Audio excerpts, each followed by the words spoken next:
Bonjour à tous et bienvenue dans cette nouvelle vidéo de FootXFoot. Au Real Madrid, Kylian Mbappé s'impose désormais comme la figure centrale de l'effectif.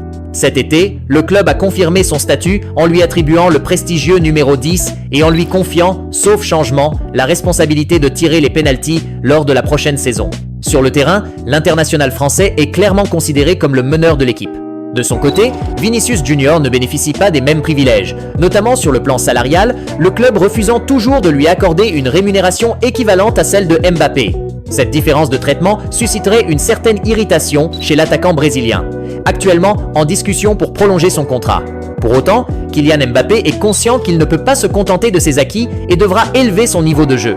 Sur le plan statistique, sa première saison reste impressionnante, avec 44 buts toutes compétitions confondues, établissant ainsi un nouveau record pour un joueur lors de sa première année à Madrid. Cependant, ses performances n'ont pas toujours été à la hauteur lors des grands rendez-vous. Cette irrégularité, notamment en début de saison, a contribué, au moins en partie, à l'absence de trophée majeur pour le Real Madrid lors de la dernière année de Carlo Ancelotti sur le banc. Selon le quotidien AS, le Real Madrid attend de son nouveau numéro 10 qu'il franchisse un palier supplémentaire lors de la saison 2025-2026. Désormais parfaitement acclimaté à la vie madrilène et pleinement intégré au vestiaire, Kylian Mbappé porte de grandes responsabilités aux yeux du staff et de la direction.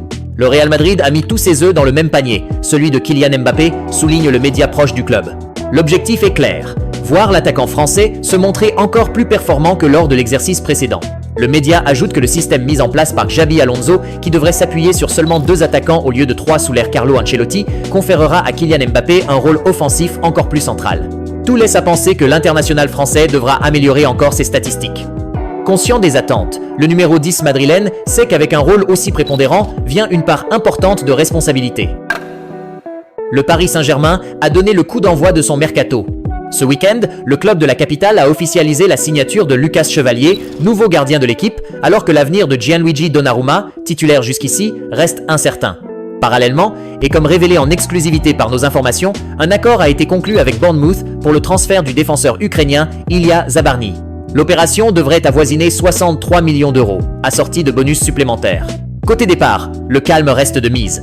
L'avenir de Donnarumma s'annonce comme l'un des principaux dossiers de cette fin de mercato, tandis qu'une solution doit encore être trouvée pour Marco Asensio. Presnel Kimpembe pourrait également quitter le club si lui-même exprimait le souhait de partir, le Paris Saint-Germain ne semblant pas disposé à s'y opposer. Par ailleurs, ces dernières heures, la presse espagnole s'intéresse particulièrement au cas de Vitinha. En fin de semaine, plusieurs médias, dont Marca, ont rapporté un intérêt marqué du Real Madrid pour le joueur portugais Vitinha. Selon ces sources, une clause libératoire de 90 millions d'euros pourrait permettre aux joueurs de quitter le Paris Saint-Germain lors du prochain mercato estival. Defensa Central souligne notamment la clause de Vitinha qui rapproche le Real Madrid, tandis qu'elle Desmarqué évoque une possible solution trouvée par le club madrilène pour finaliser ce transfert.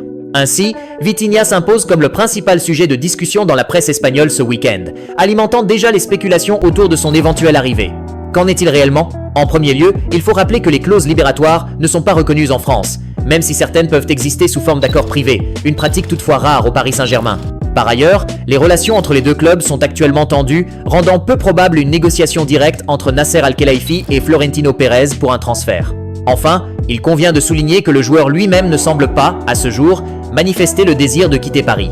En résumé, l'hypothèse d'un transfert de Vitinha vers le Real Madrid reste pour l'instant très incertaine. Vient le cas Arnau Tenas. Avec le nombre conséquent de gardiens désormais présents au Paris Saint-Germain, il a encore été relégué plus loin dans la hiérarchie et il est évident qu'il ne jouera pas cette saison sauf avalanche de blessures ou de suspensions exceptionnelles. Comme l'indique Sport, le joueur arrivé à Paris en 2023 devrait vite partir et la question qui se pose est de savoir où il va jouer lors de cette nouvelle saison. Le quotidien catalan explique que le champion olympique avec l'Espagne dispose de nombreuses offres, en Angleterre et en Espagne.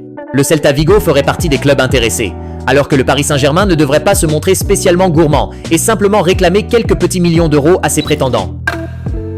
Les pépins physiques ne quittent plus Eduardo Camavinga. Freiné par 4 blessures la saison dernière, presque à chaque fois musculaires dont la blessure au genou avant la Supercoupe de l'UEFA en août, l'international tricolore va encore devoir être éloigné des terrains quelques jours.